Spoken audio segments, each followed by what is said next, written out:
It's a serious move, I think, and we should say so quite plainly. What the government is trying to do with a new amendment to the police and whatever it is bill that's going through, what the government is trying to do is currently a matter of police judgment and existing public order powers, and to bring this under a very specific red line.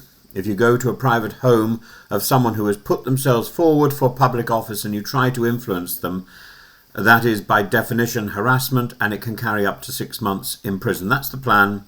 That is what the Crime and Policing Bill, that's the Crime and Policing Bill amendment does, and Dan Jarvis has sold it as necessary to stop fear hollowing out democratic life. So I don't know what I think of this, and I'd be very pleased to hear your views. We have had a nasty run of intimidation, and more gravely, 2 murdered MPs in recent years, Joe Cox and David Ames, as well as the threats to Farage. And this sits in everyone's mind when Westminster hears the word safety. Ministers can therefore point to hard data. The Speaker's survey that 96% of MPs reported at least one instance of harassment or intimidation, and the Electoral Commission's finding that over half of candidates at the last election faced threats. That's not imaginary, it's corrosive, especially for women and minority candidates. And the Joe Cox Foundation has backed this specific measure. So the government begins from a very defensible position, a very defensible premise. If you want good people to stand, you have to protect their families.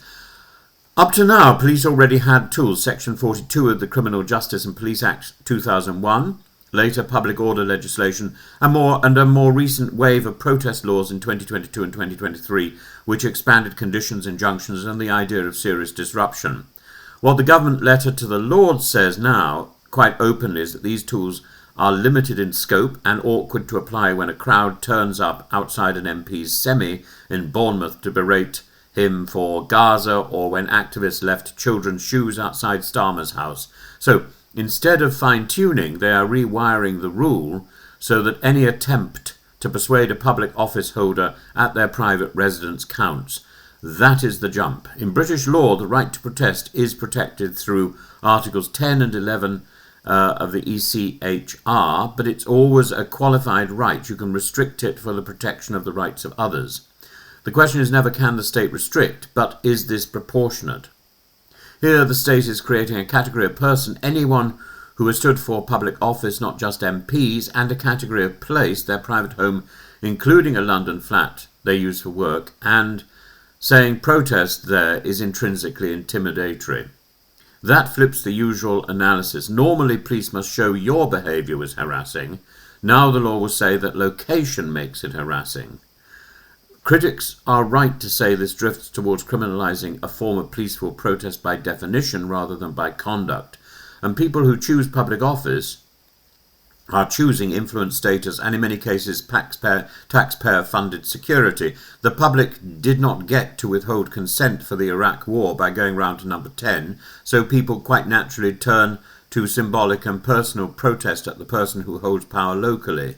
When the state now says private address off limits, it creates an immediate contrast with, for example, pickets outside a landlord's home or a business director's home, which can still be lawful if proportionate.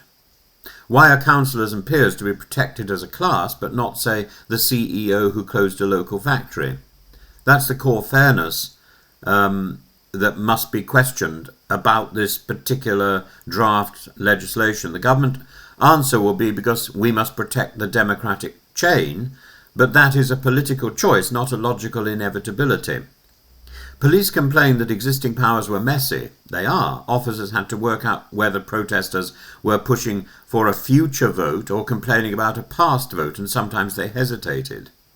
The amendment strips all that out. That looks tidy in Whitehall, but it puts frontline officers in a position of criminalising what might be 2 mums with placards outside a councillor's terrace because a send provision was cut. That is how you get accusations of overreach and a chilling effect, which the Joint Committee on Human Rights has warned about before, with exactly this family of protest laws. We should also say this out loud: both Starmer and Sunak were personally targeted at home.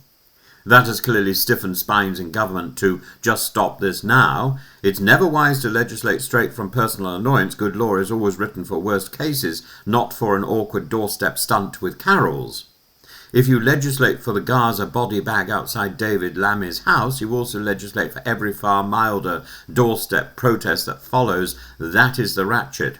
You can say, we are on dangerous ground when we start to say that those who choose a public role should enjoy a greater right to domestic tranquility than those affected by their decisions. That does not mean you endorse mobs or flares or shouting at children through the letterbox. It means you're insisting on proportionality and on the idea that political power must remain visible and reachable.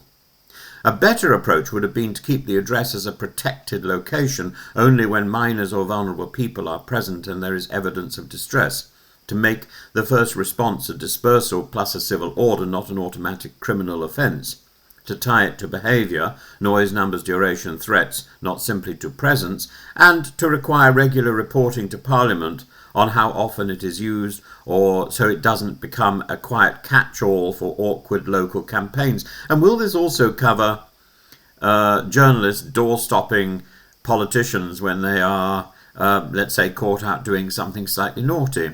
That would my proposal, my modifications would satisfy the Joe Cox Foundation's legitimate concern for families, while still recognising the central British tradition of taking your complaint to the person, not an abstract institution. There's a paradoxical point. The government says this is to defend democracy, but democracy is not defended by protecting office holders from the public. It's also defended by protecting the public's ability to show those office holders what anger looks like, provided it is peaceful. If we keep adding offences, locking in, tunnelling, now standing outside the wrong door, we may succeed in making politics more comfortable, but we will also succeed in making it more remote, and remote politics is fragile politics.